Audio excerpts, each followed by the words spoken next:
pessoal, tudo bem com vocês? Bom, eu sou a professora Sara Fernandes e na nossa aula de hoje nós vamos falar sobre desenvolvimento comunicacional.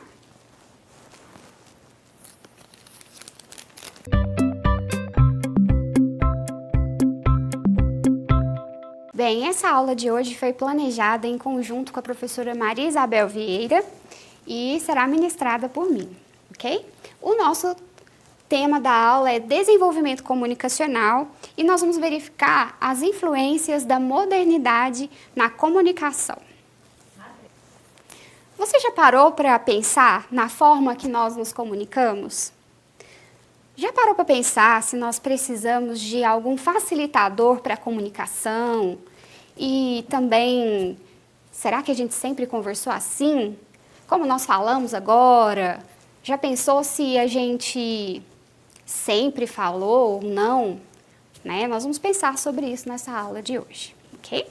Nesse slide aqui, nós temos situações comunicacionais diferentes, né? Na primeira imagem, nós temos um senhor que está falando ao celular.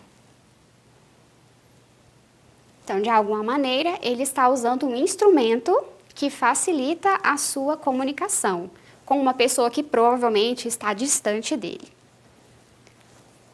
Já na segunda situação, nós temos pessoas, né, dois falantes de Libras, comunicando entre si.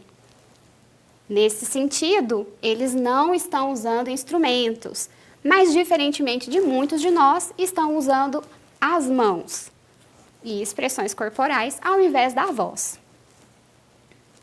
Os sinais, né, não foram à toa que escolhemos, o sinal de lei, né? Sinal de lei e o sinal de Libras, né, que ela é oficialmente a língua brasileira de sinais. Nós precisamos, então, de alguma coisa que facilite a nossa comunicação? Depende da situação comunicacional que nós precisamos ou desejamos desenvolver, certo? Se a pessoa está próxima a você, provavelmente só a sua voz, certo? Se a pessoa estiver longe de você, podemos usar uma coisa que potencialize essa comunicação, como os aparelhos de telefone celular, ou videochamadas, né, por videochamadas, ou simplesmente por uma ligação telefônica, né? E a gente tem um pouquinho de tudo dentro dos smartphones, que falaremos também sobre eles nessa aula de hoje, como potencializadores da comunicação. Muitos surdos também se comunicam por videochamadas, né? Então, olha só que legal e interessante esse avanço tecnológico aí influenciando os meios das pessoas conversarem entre si. Bem, ainda pensando nessa situação comunicacional, nós vamos pensar um pouco além. Se você precisasse escolher um equipamento que te favorecesse a comunicação, que tipo de equipamento você escolheria? Um bem moderno ou um simplesinho mesmo? Um muito novo, inovador, tendência, ou aquele bem básico que você já usa há um tempo? Aqui nós selecionamos algumas formas de comunicação, não vamos dizer velhas, né? Mas um pouco mais tradicionais e outras mais inovadoras. Na primeira imagem, nós temos um charmoso telefone fixo, né? Que antigamente tinha que girar o dígito ali para conseguir fazer a ligação e esperar ele retornar. Depois disso, já tivemos os botões, né, com acesso mais rápido e facilitado. Bom, sem recurso de imagem por aqui. Logo aqui, em contraponto, a gente tem um computador. Dentro dele também há várias opções, inclusive chamadas de vídeo, né, além da questão do áudio. A carta. Em relação a tempo, vamos pensar desses três que já comentamos, qual deles ou quais deles são os mais rápidos e qual deles é o que mais demora a comunicação? Provavelmente a carta, né, é o que mais demora. Ou o computador, o mais veloz, né? Depende, se você enviar uma mensagem para a pessoa e ela puder ver só depois. Então, nesse caso, o telefone seria o mais rápido. Assim que a pessoa atender, a conversa já começa, né? Bom, nós temos aqui um megafone. Imagine, em qual situação você usaria esse megafone? Com certeza não seria dentro de casa, né? Ou em um espaço pequeno, ou um espaço em que o seu falante está, a outra pessoa que está com você, né? O recebedor da sua mensagem, o seu ouvinte, está próximo de você. Possivelmente é um recurso muito importante no momento de fala ao ar livre ou com muitas pessoas no mesmo lugar, falando ao mesmo tempo. E a última imagem, nós temos um smartphone. De alguma forma, com o avanço tecnológico, o homem conseguiu pegar algumas dessas tecnologias e inserir dentro de um aparelho só. No caso dessas opções, digamos que seja o smartphone, né? Esse celular aí. Potencializa a voz, envia mensagem de texto, a gente consegue elaborar documentos e a gente tem também as ligações, porque apesar de tudo, né, olha que interessante, o telefone celular faz quase de tudo, inclusive ligações. Já parou para pensar qual foi a sua última ligação, a última ligação telefônica que você fez? Comenta aí com as pessoas que estão ao seu redor. Pergunta para saber. As pessoas têm mandado o quê? Mensagens de voz, mensagens de texto? Ou têm feito chamadas mesmo? Vamos pensar sobre isso e os motivos que nos levam a tomar essas escolhas? Na aula de história, nós vimos que o conceito de modernidade, ele trouxe algumas diferenças, né? Não só o conceito em si, mas no pensamento das pessoas de uma determinada sociedade, uma determinada época. Mas, como o professor de história também já deve ter falado para você, um período histórico não tem uma data específica para começar ou terminar. E é claro que houve um tempo em que o velho e o novo conviveram numa mesma época em um mesmo espaço. É o caso do feudalismo e da modernidade. Enquanto o feudalismo estava findando, a modernidade estava começando.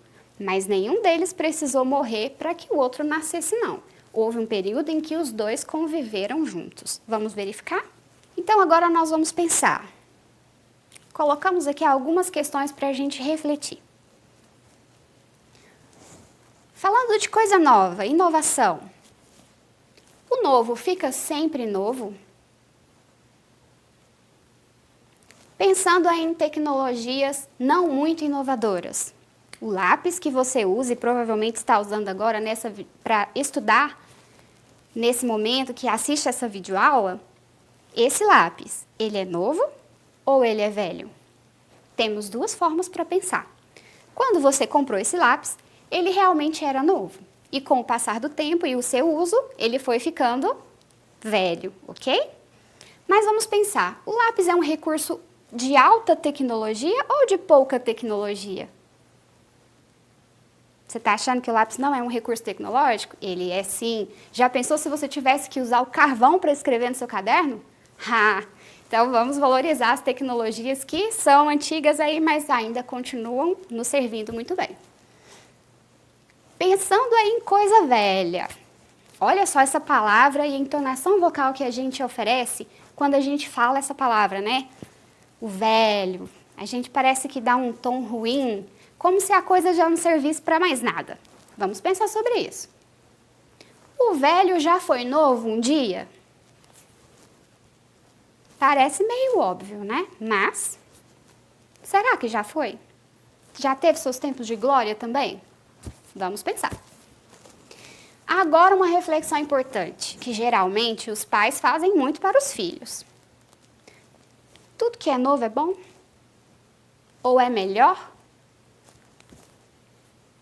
Já parou para observar algumas embalagens no mercado? Elas sempre são novas. Todos os produtos, a maioria dos produtos que nós pegamos nas prateleiras, eles vêm escrito nova fórmula, nova receita. novo isso, novo aquilo. Às vezes, o que foi alterado é uma coisa muito insignificante, mas o fato de falar que é novo já nos atrai. Então, a gente pensa dessa maneira. De onde que surgiu esse pensamento? Lá da modernidade, lá desse período histórico, certo? Em que eles começaram a falar que aqueles pensamentos e valores lá do feudalismo, eles estavam ultrapassados. Nós vamos falar sobre eles um pouco mais daqui a pouco na nossa aula. O que é velho tem que ser jogado fora? Pensou no seu lápis de novo? Muito bem. Que tamanho que ele tá aí? Tá bem pequenininho? Dá para usar mais um tempão? Tá vendo só? Mesmo que o seu lápis seja velhinho, não precisa ser jogado fora. Peguei esse exemplo para a gente pensar nisso, mas a gente pode pensar e trazer essa reflexão para a nossa vida em várias áreas, certo? Nessa imagem agora, eu trouxe para vocês 2 exemplos de imagens, um retratando o feudalismo e o outro retratando a modernidade. Tá lembrado o que é modernidade, o que é feudalismo? Vou te ajudar com alguns conceitos lá da aula de história. A primeira imagem, nós temos um cavaleiro feudal. Esse cavaleiro, ele era a representação da batalha divina, né? Olha só, ele era um cruzado, né? Ele era das cruzadas, lutava uma guerra santa. Em glória de quem? Em glória da igreja, em glória de um rei. Perdia a vida às vezes, mas era um herói. E quem garantia isso? A própria linguagem. Os feitos desses heróis, desses bravos guerreiros, eram retratados em histórias incríveis, muitas das quais nós conhecemos até hoje. Vou falar isso para você, mas você já viu falar em Rei Arthur? Já? Ele é aqui do feudalismo, dessa época. Olha a postura que ele está caminhando, né? Uma ideia aqui de movimento. Olha que interessante.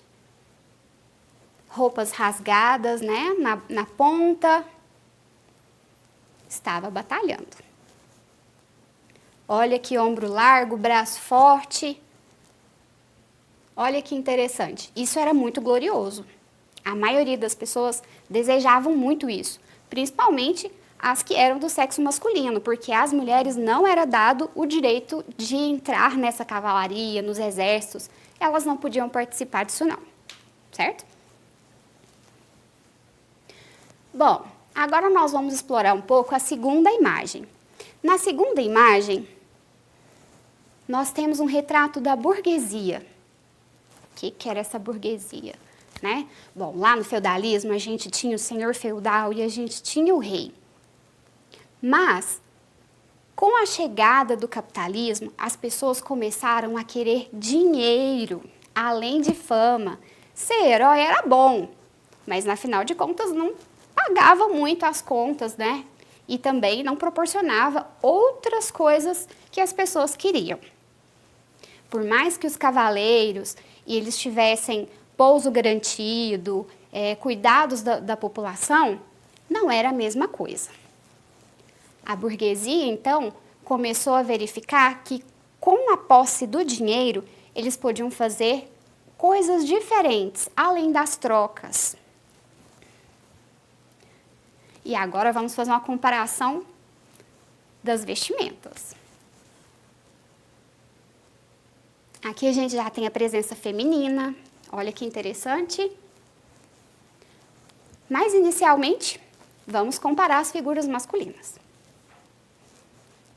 Lembra que falamos dos ombros largos e braços fortes? A roupa aqui não nos permite avaliar, né? São mangas muito bufantes, com muito pano, mas parece ser um adulto forte, né? Um homem forte. Percebemos também que ele usa sapatos da época, que parecem de tecido, bem diferentes do cavaleiro. Claro, as situações eram mesmo diferentes, né? E aí a gente tem as mulheres. Olha essa roupa. Super prática para vestir, andar pela rua, de forma alguma, não é verdade? Então, observa todo esse excesso de roupas, né? Que para nós é excesso, mas para a época estava perfeitinho. Tá achando que essa imagem aqui é velha? Mas para o início da modernidade, ela era o auge da inovação em termos de roupas. Já parou para pensar? Continua nesse pensamento. A questão do velho e do novo, certo? Então, aqui nós temos a convivência dos dois. O feudal e o moderno. Lembra lá daquele burguês? Sim, ele tinha dinheiro e agora ele precisa investir? Precisa nada, ele investe onde ele preferir, certo? E alguns preferiram patrocinar artistas, pesquisadores de diversas áreas do conhecimento. Esse investimento nas pesquisas proporcionou um avanço no conhecimento, em termos de quantidade, de qualidade e de diversidade também. Mas, como nosso foco é a comunicação, nós vamos falar de alguns pesquisadores que fizeram uma diferença significativa com os seus inventos. Bem, o primeiro pesquisador, o primeiro desenvolvedor, vamos assim dizer, que nós vamos comentar aqui, é o Hans Lippershey. Ok? Então, o Hans, ele era um estudioso e estudava lentes. Ele gostava de observar como as lentes funcionavam, lentes de aumento. E em 1608, fazendo uma combinação com essas lentes, ele, não vou dizer que ele inventou, né? Ele desenvolveu, então, o telescópio. E o primeiro telescópio, né, tinha essa aparência aqui, dessa imagem aqui que vocês estão verificando. Vamos observar, então? Então, nós temos aqui a primeira imagem, ele todo, e aqui como funciona o prolongamento e o desdobrar, né, desse cilindro para aumentar a precisão das lentes ou reduzir conforme a necessidade da pessoa que está usando.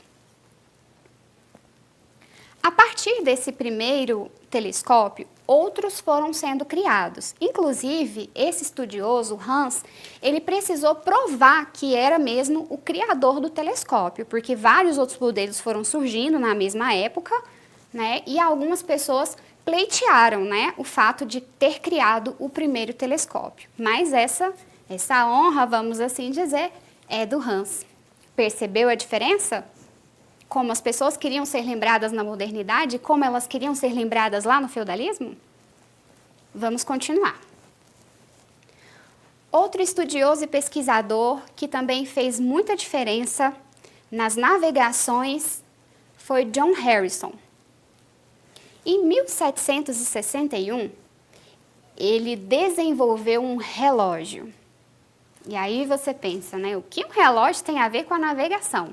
Bem, esse relógio, ele era um relógio de precisão e a partir desses instrumentos proporcionou que as pessoas nos navios e nos barcos conseguissem medir a latitude e assim passou a ser mais tranquila e mais fácil a localização das pessoas em alto mar. E agora eu não posso dizer que sou imparcial, porque esse invento aqui, ele realmente fez diferença na nossa vida, de uma forma incrível, nós vamos ver agora. Em 1451, Gutenberg desenvolveu a prensa, que é esse instrumento aqui. Olha que tecnologia incrível! Ah, você está pensando que isso não é tecnologia? É sim! Vamos lembrar que a tecnologia é aquilo que favorece o trabalho humano, é aquilo que nós podemos desenvolver, né? Por meio da nossa inteligência, que favorece ou facilita o nosso trabalho. Como funcionava isso daqui? Você tem que ficar sabendo agora. Essa prensa aqui facilitava a construção de cartazes impressos. A partir daqui, as pessoas passaram a publicar coisas, qualquer tipo de coisas, obituários, né? Para saber quais eram as pessoas que tinham falecido, um hábito muito comum, né, dessa época. E sabe os inventores lá do telescópio? Eles podiam publicar agora os inventos deles. Então, como que as pessoas vão saber o que ele estava estudando? Publicando. E faziam isso como? Na prensa. Por isso, então, nós dizemos que Gutenberg criou a imprensa. As facilidades de se escrever e publicar um livro, um artigo, uma reportagem, mudou a forma das pessoas terem acesso às informações também. Os tipos de texto da época mudaram também e passaram a influenciar os campos jornalístico, midiático e o campo artístico literário. Já pensou que avanço tecnológico? E será que isso foi muito bom ou será que isso foi muito ruim? Vamos pensar? Vamos pensar nos benefícios. Já pensou naquele pesquisador que se dedicou anos para fazer com que um protótipo desse certo? A alegria de poder contar, de mostrar como ele fez o passo a passo e divulgar isso para todas as pessoas? Ajudar outras pessoas? Colaborar com outros pesquisadores que também desenvolvem pesquisas no mesmo assunto? Ah, isso é incrível! Eles ficaram muito felizes. Pensando lá no campo artístico literário, já pensou nas histórias incríveis que os autores puderam publicar? E melhor ainda, já pensou nos leitores que agora tinham acesso mais facilitado a essas obras literárias? Já pensou você comprar um livro e poder levar para casa? Ao invés de ler na biblioteca, né? E dar um livro de presente, receber um livro de presente, ler aonde quiser. Ah, isso foi muito bom. Malefícios. Será que o desenvolvimento comunicacional, tecnológico também, ele tem algum malefício? Vamos pensar? Bom, lembra dos livros que a gente comentou? A gente tem que pensar, né? Será que era caro, barato? Será que as pessoas sabiam ler e escrever? Se ganhassem um livro, né? Saberiam ler esse livro? E será que seria grosseiro você perguntar, olha, queria te dar um livro, mas você sabe ler? Temos que pensar também no fator econômico. Às vezes, o que é barato para uma determinada parte da sociedade é muito caro para outra parte da sociedade. Bom, a partir daí, então, os jornais puderam ser até um pouco maiores, na verdade, porque a partir da prensa, com os tipos ali, o jornal era mais facilmente impresso. E os outros pesquisadores também não dependiam de fazer tudo manuscrito, e se precisasse de uma cópia, fazer ainda outra manuscrita ali para poder oferecer. Difícil isso, né? Com o passar do tempo, então, e esses avanços tecnológicos, os lugares onde o texto é inserido também mudou. Esses lugares onde os textos estão inseridos, nós chamamos de portadores textuais. Então, só para lembrar, o portador textual é qualquer coisa que pode conter um texto. Nós vamos descobrir que eles são os mais diversos. Nessas duas imagens aqui, nós temos dois portadores textuais muito diferentes entre si. Na primeira imagem, nós temos uma pintura rupestre. Vamos observar essa pintura. Possivelmente, né, temos aqui a presença de pessoas representadas pelos desenhos, certo? Temos aqui também a representação de animais, certo? E possivelmente caminhos, certo? Então, nós vamos pensar, esse portador textual não é legal não, mas ele é legal sim. O que esse homem dessa época aqui tinha para escrever? O seu lápis aqui não era. Então, para usar esse recurso aqui, para usar esse portador textual, que é a parede da caverna, ele precisou usar plantas, carvão, às vezes até mesmo sangue de animais, para conseguir usar essas cores aqui. Olha que foi um trabalho bem dedicado para que essa imagem ficasse dessa forma. Bom, com o passar do tempo, então, né, não é tão prático a gente carregar aí pedaços de pedra lascada para se comunicar, né, para fazer anotações. Depois de muito tempo, A gente tem aqui o computador, então. Dessa época para essa, muitos anos aí se passaram. Se fosse para você escolher, qual dos dois você escolheria? Aqui, a parede da caverna? Não, vocês escolheriam o computador, porque ele te proporciona muitos recursos que a parede da caverna não te proporciona? Isso é relativo, não é verdade? Imagine que lá na época lá da caverna mesmo, né, nesse período aqui, a gente oferecesse esse mesmo computador para essa pessoa usar. Ela poderia até saber usar ali, mas primeiro ela teria que ter instruções, certo? Mas provavelmente ela não veria aqui utilidade nesse computador. Da mesma forma que nós hoje não percebemos assim que esse portador textual, ele é muito interessante, né, para as necessidades que temos agora. A escolha do portador textual, ela acontece de acordo com a necessidade de quem vai escrever. E também tem muito a ver com a pessoa que vai receber esse texto, né, que é o leitor ou o recebedor da mensagem. Falamos de uma pintura rupestre e de um computador. Uma coisa velha, uma coisa nova. Um antigo e um novo. Vamos pensar então agora em outros dois tipos de portadores textuais. Vamos observar a primeira imagem. A primeira imagem é a capa de um livro chamado Duas Viagens ao Brasil. Quem escreveu esse livro foi Hans Staden e ele foi publicado em 1555. Aí você está pensando, puxa, o Brasil, né, começou lá em 1500, nossa, esse livro é muito antigo, ele é mesmo, ele é muito antigo. E essa aqui era a capa original desse livro, de 1557. Olha que interessante.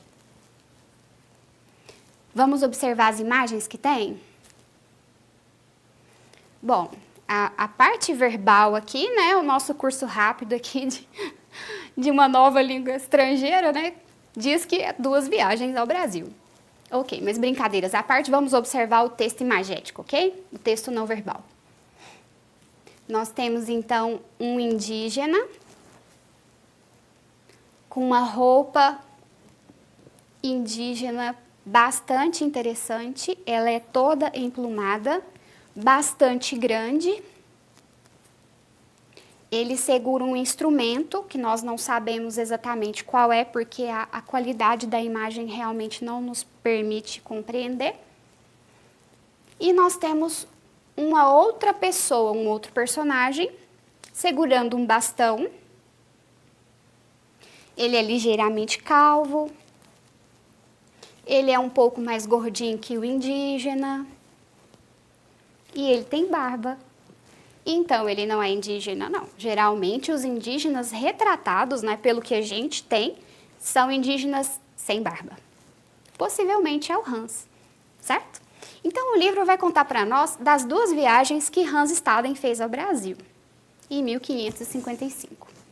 Agora, vamos observar essa outra capa de livro aqui. Bom, para começo de conversa, olha as cores dessa capa e olha as cores dessa capa. Bom, aqui a gente tem, então, o livro Aventuras de Hans Staden, do escritor Monteiro Lobato, e as ilustrações de Luiz Maia. Como são épocas diferentes, temos, então, recursos diferentes para esse portador textual. O portador, nesse caso, é a capa do livro, é o papel, mas o recurso de criação é totalmente diferente. Aqui nesse livro de Monteiro Lobato, o que ele vai desenvolver? Lobato, muito preocupado com a literatura infantil, percebeu que a história das pessoas que começaram o Brasil, seja no processo de colonização ou aqueles que já estavam aqui, era muito importante de ser contada. E ele considerava que todas as crianças deveriam saber como é que se formou o território brasileiro, de maneira, do ponto de vista cultural também. Então, o que ele fez? Ele leu o livro do Hans Staden, Duas Viagens ao Brasil, que inclusive é lido até hoje, né, pelos estudiosos, principalmente da área de história. e recontou a mesma história do Hans Staden, porém numa linguagem acessível às crianças. Olha só. Mas é claro que não foi em 2009, né? Ele fez isso lá em 1929. E agora, em 2009, a gente ainda está lendo esse livro? Porque ele foi publicado em 2009, então as pessoas estão procurando esse livro para ler? E se eu quiser comprar e for fazer uma busca na internet? Possivelmente ele vai estar disponível para compra. Uma coisa bem velhinha e uma coisa bem novinha. De 2009? Não, de 1929. Esse velho deve se jogar fora? Essa coisa antiga, então, tem que ser descartada? Vamos pensar sempre nisso. E olha que interessante. Você sabia que as pessoas também podem ser portadoras textuais? Não? Como isso acontece? Bem, você conhece alguém que achou uma coisa tão interessante, tão importante, que merecesse gravar na própria pele? Conhece alguém que tem tatuagem? Nesse caso, então, a pele da pessoa, o corpo da pessoa é o portador textual e a tatuagem que ela fez é o texto. Vale lembrar que texto não é só aquilo que tem palavras, certo? Isso é um texto com linguagem verbal. Os textos com linguagem não verbal são as imagens e os símbolos.